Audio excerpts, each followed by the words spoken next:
أما بعد فأعوذ بالله من الشيطان الرجيم بسم الله الرحمن الرحيم وما أرسلناك إلا رحمة للعالمين۔ دوست بڑی محبت سے درود و سلام کا نذرانہ پیش کریں۔ الصلاۃ والسلام علیک یا سیدنا رسول اللہ وعلی آلک واصحابک یا سیدی یا حبیب اللہ۔ الصلاۃ والسلام علیک یا سید المرسلین وعلی آلک واصحابک یا سیدی یا جد الحسنین۔ انتہائی عزت و احترام کے لائق قبلہ شاہ صاحب اور بڑی محبتوں کے لائق سامعین گرامی، فخر بھائی سے ملاقات کا پروگرام بنا تو اسی بہانے سے اللہ اور اس کے رسول پاک کے ذکر کی یہ محفل سج گئی۔ یقیناً جہاں اللہ اور اس کے محبوب پاک صلی اللہ تعالیٰ علیہ وآلہ وسلم کے ذکر کیا جاتا ہے وہاں اللہ کی رحمتوں کا نزول ہوتا ہے۔ تو بڑے مختصر سے وقت میں چند منٹ کی حاضری ہے ہم سب کی۔ ذکر ہے مقصود سرور کائنات فخر موجودات حضور ختمی مرتبت احمد مجتبیٰ محمد مصطفیٰ صلی اللہ تعالیٰ علیہ وآلہ وسلم کا، جن کو اللہ نے کائنات کے لیے رحمت بنا کے بھیجا ہے۔ میرے محبوب کا آنا رحمت ہے۔ یہ نبی پاک کا آنا یہ ایک صفت ہے، جس طرح باقی اور صفات ہیں میرے نبی کی، ان میں سے ایک صفت رحمت بھی ہے۔ تو جس کی ایک صفت کائنات کے لیے رحمت ہو تو اس کی ذات کی بلندی کا عالم کیا ہوگا، اسے آپ اندازہ لگا سکتے ہیں۔ تو میرے محبوب کریم صلی اللہ علیہ وآلہ وسلم جب تشریف لائے تو عرب کے حالات دنیا کے بڑے ابتر تھے۔ کسی بھی رشتے کا تقدس نہیں تھا، بالکل بھی انسانیت سوائے میرے محبوب کے گھرانے کے اور آباء و اجداد کے کہیں پر دکھائی نہیں دیتی تھی۔ ایک آپ کے اور میرے رسول کا گھر تھا کہ جن کا بت نہیں تھا، بنو ہاشم کا کوئی بت نہیں تھا، ورنہ بہت ہی ہر قبیلے کا اپنا اپنا ایک بت تھا۔ تو بنو ہاشم یعنی نبی پاک سرکار کے جو دادا پردادا اور اوپر جتنی بھی نسل تھی، چونکہ یہ نبیوں کی اولاد تھے، یہ شروع سے موحد تھے اور نبی کریم اسی توحید کے ہی عالم میں کائنات میں تشریف لے کے آئے۔ میرے محبوب دو عالم صلی اللہ علیہ وآلہ وسلم کائنات میں جب تشریف لائے، آپ کے قدم کی برکت کیا ہوئی۔ سرکار دو عالم نے جو ہی اپنا قدم اس زمین پر رکھا تو پاکیزگی کی لہریں اس تیزی سے پوری زمین پر پھیلیں کہ اللہ نے اعلان فرما دیا کہ محبوب تجھے حق ہے کہ تو اعلان کرے جعلت لی الارض مسجدا و طہورا، کہ اس ساری زمین کو میرے لیے سجدہ گاہ اور پاکیزہ بنا دیا گیا ہے۔ پہلے امتیں اپنی عبادت کرنے کے لیے، آج بھی آپ دیکھ سکتے ہیں عیسائی اپنے مخصوص عبادت خانے میں جا کے عبادت کرتے ہیں، اسی طرح یہودی، سکھ، ہندو ان کے عبادت کرنے کے مخصوص مقامات ہیں۔ لیکن یہ مسلمان پر اللہ کا کرم ہوا ہے کہ زمیندار اپنے کھیتوں میں نماز پڑھ سکتا ہے، عورتیں اپنے گھروں میں نماز پڑھ سکتی ہیں، مسافر روڈ پہ نماز پڑھ سکتا ہے، بیمار گھر میں نماز پڑھ سکتا ہے، جہاں بھی آپ کا ٹائم لگے آپ نماز پڑھ سکتے ہیں۔ یہ میرے محبوب کا قدم لگنے سے پہلے زمین کو شرف حاصل نہیں تھا۔ جو ہی آپ کے اور میرے محبوب کا قدم اس زمین پہ لگا، یہ زمین اتنی پاک ہوئی کہ ہر جگہ ہی سجدہ گاہ بن گئی۔ اب اگر کوئی پوچھے کہ رسول کیا دیتا ہے، بھی رسول کریم کے آنے سے تو ساری زمین کو اللہ نے پاکیزگی عطا فرما دی اور زمین کا ذرہ ذرہ سجدہ گاہ بنا دیا اور اس کو پاک فرما دیا۔ اگر پانی موجود نہ ہو تو جہاں سے مرضی تیمم کر کے آپ پاک ہو سکتے ہیں۔ یہ ساری پاکیزگی آپ کے اور میرے محبوب کے قدم کی نسبت ہے حاصل ہوئی۔ سمجھ گئے ہو؟ اس لیے ہم شکر گزار ہیں اللہ کے، اللہ نے ہمیں ایسا محبوب عطا فرمایا۔ اور جب سرکار آئے نہیں تھے تو والدین کی کون سی حیثیت تھی؟ ایک دن نبی رحمت صلی اللہ تعالیٰ علیہ وآلہ وسلم نے دیکھا کہ دو شخص، ایک آدمی کسی ریڑھی پہ اپنے دو بوڑھے ماں باپ کو رکھ کے لے کے جا رہا ہے، تو پوچھا ان کو کہاں لے کے جا رہا ہے؟ کہا کہ اے محمد صلی اللہ علیہ وآلہ وسلم ان کو بیچنے جا رہے ہیں۔ نبی پاک پریشان ہوئے، کیوں بیچنے جا رہے ہیں؟ کہا یہ بوڑھے ہو گئے ہیں، یہ کمزور ہیں، یہ کسی کام کے اب نہیں رہے۔ آپ نے فرمایا دیکھو یہ رحمت ہے نا میرے محبوب کی۔ سرکار نے فرمایا جب تو دنیا میں آیا تھا تو کیا کر سکتا تھا، ذرا بتا مجھے۔ تو دنیا میں آیا تھا تو کیا کر سکتا تھا؟ کتنے سال تیرے ماں باپ نے، تیری ماں نے تیری گندگی کو سنبھالا ہے، کتنے سال تجھے سنبھالا ہے، تو بیٹھ بھی نہیں سکتا تھا، اور پھر تجھے محلے میں جب تو نکلنے لگا تو تجھے بولنا سکھایا۔ یہ جو تیرے دوست ہیں، یہ جو تیرے تعلقات ہیں جن سے تو کہتا میری بڑی بات ہے، یہ بات کرنی سکھائی کس نے تجھے؟ انہیں نہیں سکھائی۔ اس باپ نے تیرے لیے اپنی ساری رونقیں چھوڑی اور تیرے لیے انتظام کرتا رہا، اپنی ضروریات کو محدود کر کے تیری پرورش کو مد نظر رکھتا رہا۔ یہ ماں باپ بیچنے والے نہیں ہوتے، اللہ نے ان کے قدموں میں جنت رکھی ہوئی ہوتی ہے، ان کی خدمت میں۔ اور سرکار دو عالم صلی اللہ علیہ وآلہ وسلم نے آ کر لوگوں کو بتایا کہ لوگوں، جب لوگ مسلمان ہونا شروع ہوئے کہ اللہ کو مانتے ہو؟ ان کا جی مانتے ہیں۔ کہا تمہارا دل کرتا ہے تم چیک کرتے رہو روز کہ آج ہمارا اللہ کے ساتھ کیسا تعلق ہے، آج ہمارا کیسا تعلق ہے؟ عرض کی جی یا رسول اللہ اگر ہم اللہ کو مانتے ہیں تو یقیناً دل تو ہمارا کرتا ہے کہ ہم چیک بھی کریں کہ آج ہمارا اور اللہ کا معاملہ کیسا رہا آج کے دن میں۔ تو آپ نے فرمایا یہ تھرمامیٹر، یہ نشانی یہ تمہارے گھر میں ہی موجود ہے، تم اس پہ چیک کر سکتے ہو اپنی اور اللہ کے آپس میں راضی ہونے کا پیمانہ کس قدر ہے۔ یا رسول اللہ وہ کیا ہے؟ فرمایا جس قدر تمہارے امی اور ابو تم سے راضی ہیں اتنا ہی اللہ راضی ہے۔ بات سمجھے؟ یہ نوجوان بالخصوص جو تشریف فرما ہے، جتنے تمہارے ماں اور باپ تم سے راضی ہیں اتنا ہی اللہ تم سے راضی ہے، اور جتنے وہ ناراض ہیں اتنا اللہ تم سے ناراض ہے۔ تو یہ میرے محبوب کی تعلیم تھی کہ ماں باپ کے لیے بھی نبی پاک رحمت بن کے تشریف لائے۔ سرکار دو عالم صلی اللہ علیہ وآلہ وسلم جب نہیں آئے تھے، آپ کبھی اسلام کی تاریخ پڑھ کے دیکھیں، بڑی دردناک ہے۔ ایک آدمی فوت ہوا، اس کے 3 بیٹوں نے اپنی ماں کو 9 درہموں میں فروخت کیا اور 3 روپے آپس میں تقسیم کیے ماں کو۔ اس کو وراثت کا مال سمجھا جاتا تھا۔ میرے محبوب نے فرمایا اللہ والو، یہ جو ماں باپ ہیں یہ بیچنے والی چیزیں نہیں ہوتے، ان کے قدم دبائیں، ان کی بات مانیں، ان کی خدمت کریں تو خدا راضی ہو جاتا ہے۔ تو یعنی تصویر دکھا رہا ہوں کہ نبی پاک کے آنے سے پہلے کی تصویر کیا تھی، اور آج یہ جو آپ اپنے ماں باپ کا احترام کرتے ہیں یہ میرے محبوب کے آنے کے بعد کی تصویر ہے۔ تو اس لیے یہ سرکار دو عالم صلی اللہ تعالیٰ علیہ وآلہ وسلم نے ہمیں سکھایا اور بتلایا کہ لوگوں ان کا احترام کرو گے تو رب العالمین راضی ہو جائے گا، اگر ان کو ناراض کرو گے تو خدا ناراض ہو جائے گا۔ جس طرح آپ نے سنا کہ ماں کے قدموں میں جنت ہے، ایسے ہی نبی پاک نے فرمایا کہ باپ جنت کا فرنٹ گیٹ ہے، مین گیٹ ہے، درمیان والا۔ یہ دونوں باتیں بیلنس رکھا۔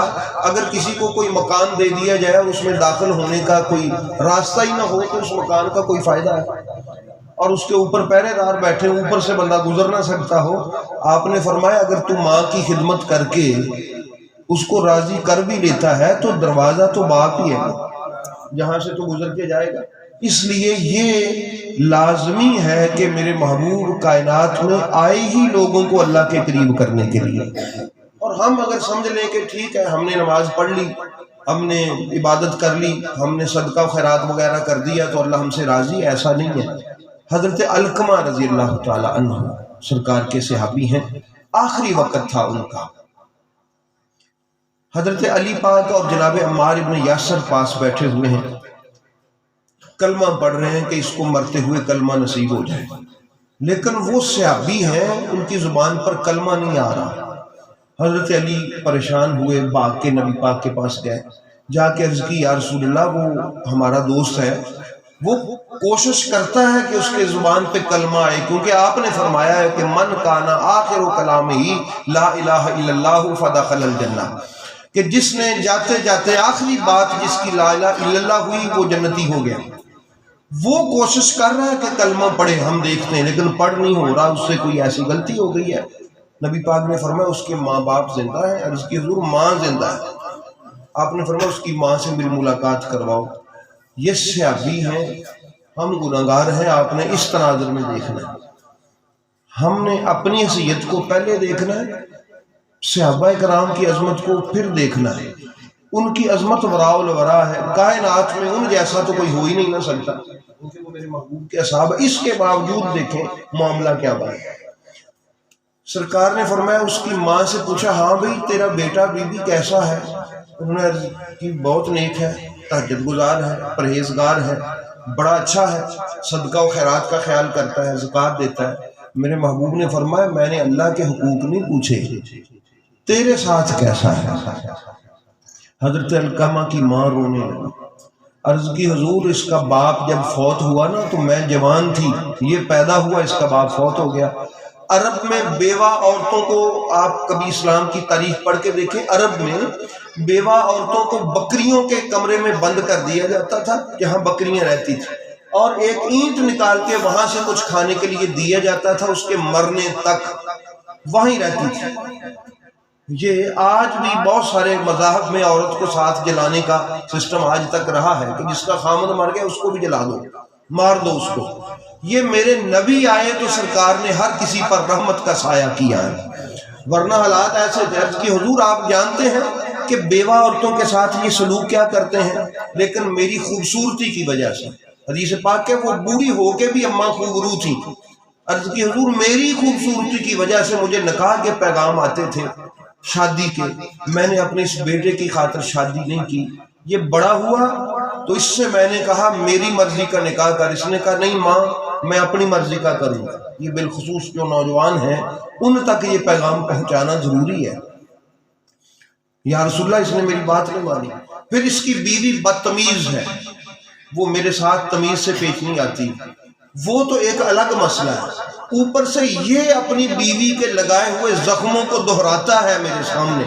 میں نے اس کے لیے اتنی تکلیفیں اٹھائی، میں نے بیوگی کا وقت کاٹا، میں اس کی خاطر اپنی جوانی میں نے ساری لگا دی، اور یہ ہے کہ اس نے آج تک نہ میری بات مانی اور اوپر سے اپنی بیوی کی خاطر مجھے تانے دیتا ہے اپنی بیوی کی وجہ سے۔ سرکار دو عالم علیہ السلام وہ رو رہی تھی، آپ نے فرمایا میں اس کو معاف کر دے۔ عرض کی نہیں یا رسول اللہ میں اس کو معاف نہیں کرتا۔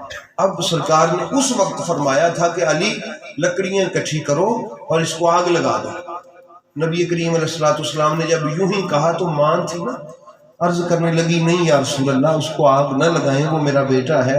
آپ نے فرمایا بی بی یہ آگ کچھ بھی نہیں ہے، جو آگ اس جگہ پر ہے، اگر تو ناراض رہی تو وہ مرحلہ بڑا سخت ہے۔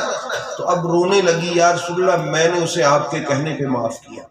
مولا علی علیہ السلام فرماتے ہیں جو ہی آپ کی اس کی ماں کی زبان سے نکلا، حضرت علقمہ کی زبان پہ کلمہ جاری ہو گیا۔ کیا یہ واقعہ سنانے کا مقصد نعوذ باللہ صحابی کی تحقیر کرنا ہے؟ میں سمجھتا ہوں کہ صحابہ کرام پاک تھے، بڑے عظیم تھے، یہ جو اللہ نے ان کو تکلیف دی نا وہ ہمیں سکھانے کے لیے دی۔ کس کے لیے دی؟ اگر ان کو تکلیف نہ آتی تو ہمیں پتہ کیسے چلتا کہ ماں باپ کا مقام کیا ہے۔ ان پر اللہ کی کروڑوں رحمتیں ہوں جنہیں ہمارے سکھانے کے لیے اللہ نے تکلیفوں سے گزارا، ورنہ وہ تو عظیم المرتبت لوگ تھے۔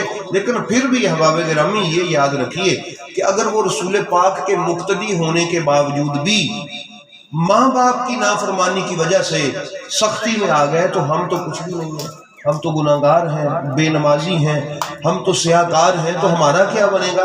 اس لیے لازمی امر ہے کہ ہم اپنے محبوب کریم صلی اللہ علیہ وآلہ وسلم کی بتائی ہوئی آپ جو رحمت للعالمین بن کے آئے ہیں ان رحمتوں کو اکٹھا کرتے ہیں، سمیٹتے رہے۔ اور بیوی کو کہا معراج سے آ کے عورتوں کو، سرکار نے فرمایا میں نے جہنم میں دیکھا عورتوں کی تعداد زیادہ ہے، ابو داؤد شریف کی حدیث پاک۔ عرض کی یا رسول اللہ وہ عورتوں کی تعداد رونے لگیں بیویاں، انہوں نے دوائی پاتی رون لگ پئی حال دوائی مچاتی، پھر ساڈی کیوں تعداد زیادہ؟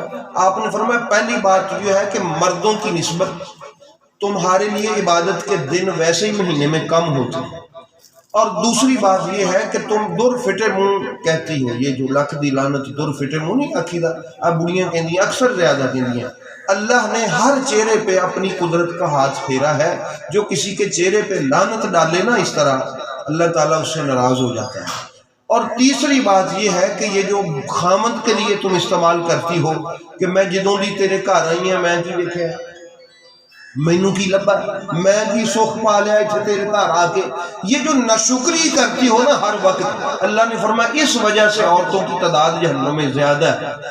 یہ عورتوں کو کہا کہ اگر تمہیں اللہ نے یہ منصب دیا ہے تو جیسا کیسا بھی ہے اپنے خامد کے ساتھ وفادار رہ کے اللہ کا شکر ادا کرتے رہو، تاکہ اللہ تمہیں بھی کرم فرمائے۔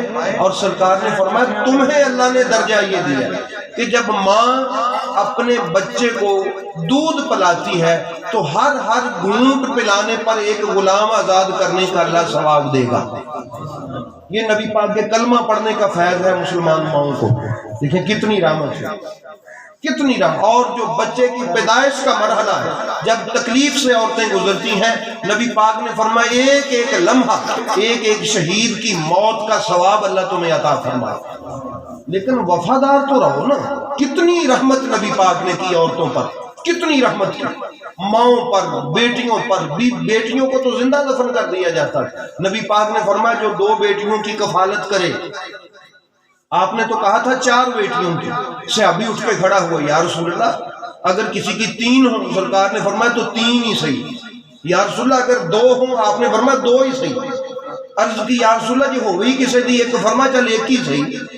اگر کسی نے اس کی اچھی تربیت کر کے اس کی شادی کر دی، اللہ تعالیٰ اس کو انعام یہ دے گا کہ قیامت والے دن وہ میرے ساتھ یوں جنت میں کھڑا ہو کے گزرے گا۔ کتنی بیٹیوں کی فضیلت بڑھائی نبی پاک نے۔ اور بیویوں کے بارے میں ارشاد فرمایا، سنیں یہ جو خامد حضرات ہوتے ہیں یہ یہاں تک نہ رکھیں، سنائیں جا کے۔ آج ہم محفل میں گئے تھے، ہم نے یہ پیغام سنا، یہ باتیں سنی تاکہ آپ کو یاد رہیں اور آگے بھی منتقل ہو جائے۔ سمجھ آئیے بات؟ حضرت سعد رضی اللہ تعالیٰ عنہ نبی پاک کے ایک صحابی تھے، حضرت سعد بن نبی وقاص نہیں، یہ اور سعد تھے۔ ان کا جنازہ تھا، سرکار دو عالم جنازہ لے کے پڑھانے کے لیے، اور جب جنازہ پڑھ کے نکلے تو سرکار نہ پنجوں پہ چل رہے تھے ایڑیاں اٹھا کے۔ صحابہ نے عرض کی حضور تسی اڈیاں کیوں نہیں لوندے؟ آپ نے فرمایا فرشتوں کی تعداد ہی اس کے جنازے میں اتنی ہے کہ مجھے نظر آ رہے ہیں، میں ایڑیاں اس لیے نہیں لگاتا۔ اتنے فرشتوں نے نماز جنازہ پڑھی، نبی پاک نے خود نماز جنازہ پڑھائی۔ اب جب ان کو دفنایا، قبر بند کر دی، سرکار کھڑے رہتے تھے کچھ وقت، تو نبی پاک سرکار کے چہرے پر پریشانی کے آثار موجود آتے۔ پھر سرکار دو عالم پڑھنے لگے اور دعائے خیر کی، اس کے بعد نبی پاک کے چہرے پر خوشی کے آثار ہوئے۔ صحابہ کرام ہر بات پوچھتے ہوتے تھے۔ عرض کی یا رسول اللہ یہ آپ کے چہرے پہ پہلے پریشانی آئی، پھر آپ کے چہرے پہ خوشی آئی، اس کی وجہ کیا ہے؟ آپ نے فرمایا یہ میرا دوست تھا، قبر میں اس پر سختی آ گئی۔ کیا آ گئی قبر میں؟ یا رسول اللہ یہ تو وہ کیوں آ گئی؟ فرمایا اپنی بیوی کے ساتھ اس کا رویہ درست نہیں تھا، وہ ٹھیک تھی یہ ٹھیک نہیں تھا۔ تو اللہ نے فرمایا کہ میں نے تو تمہیں ہر طرح بہتر رہنے کی تلقین کی ہے میرے محبوب کریم کے ذریعے سے، تو تم یہ کیا کر کے آئے؟ احباب گرامی لمحہ فکریہ ہے، سوچنے کی جگہ ہے۔ دیکھیں یہ حدیثیں ہیں، یہ نبی پاک کی احادیث ہیں اور واقعات ہیں، یہ صرف کتابوں تک لکھے رہنے تک محدود نہیں ہیں، ہمارے سیکھنے کے لیے ہیں۔ اگر سرکار کے دوستوں میں سے کوئی کمی کرے تو ان پر بھی یہ مرحلہ آ جائے قبر میں، ہم تو بڑے گناہگار سے لوگ ہیں، ہم تو بڑی دور ہیں 1500 سال اور بے عمل اور کیسے سیاہ کار اور خطا کار لوگ ہیں، سمجھ آئیے؟ تو ہمارا کیا بنے گا؟ اس لیے کوشش کریں یار کہ آپ اللہ تعالیٰ کے حقوق کے ساتھ ساتھ اپنے ان معاملات کو بھی دیکھیں تاکہ اللہ پاک ہم سے راضی ہو جائے، بالکل اللہ راضی ہو جائے۔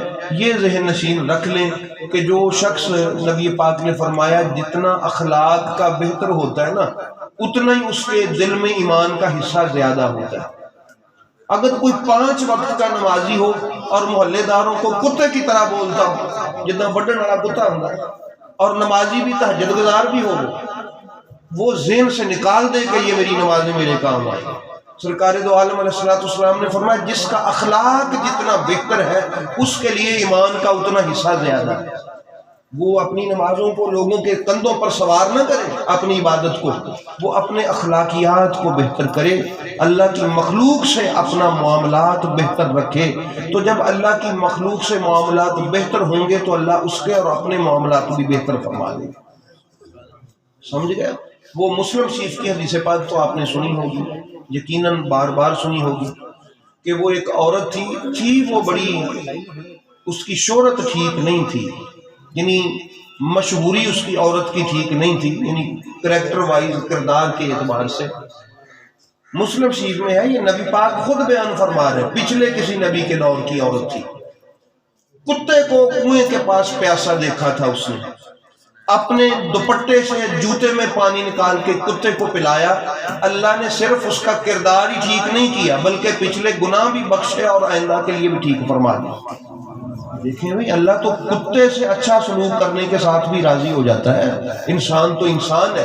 تو ہم جتنی قدر جنازے کی کرتے ہیں، جنازہ جا رہا ہے کھڑے ہو جاتے ہیں، اتنی قدر اگر ہم زندہ انسانوں کی بھی کریں تو اللہ تعالیٰ کتنا خوش ہو جائے.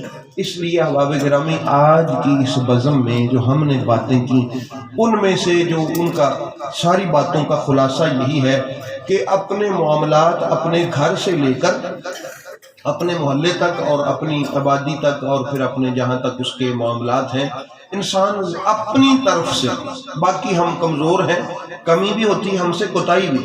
نبی پاک سرکار نے فرمایا جو اپنی کمزوریوں کو کہہ کے اللہ سے عرض کرتا رہے مولا یہ مجھ سے ہو گئی، اللہ اس کی وہ معاف بھی فرما دیتا ہے.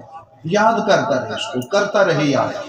یہ ہے اسلام اور مسلمانی کا طریقہ تھا. تو اللہ ہمیں نماز کی بھی توفیق دے اور اپنے معاملات کو بہتر رکھنے کی بھی توفیق دے. میری باتیں غور سے سنی آپ نے، بھی یاد بھی رکھیں گے. یہ یاد رہنے کا طریقہ یہ ہوتا ہے کہ کسی کو سنا دیں جا کے، پھر یاد رہتی، پھر بھولتی نہیں ہے. اللہ رب العالمین ہماری حاضری کو شرف قبولیت عطا فرمائے. 5 مرتبہ اسی طرح بیٹھے بیٹھے درود و سلام پڑھ لیں، پھر دعا خیر کرتے ہیں. اللہم صلی علی سیدنا محمد وعلی اللہم صلی علی سیدنا محمد وعلی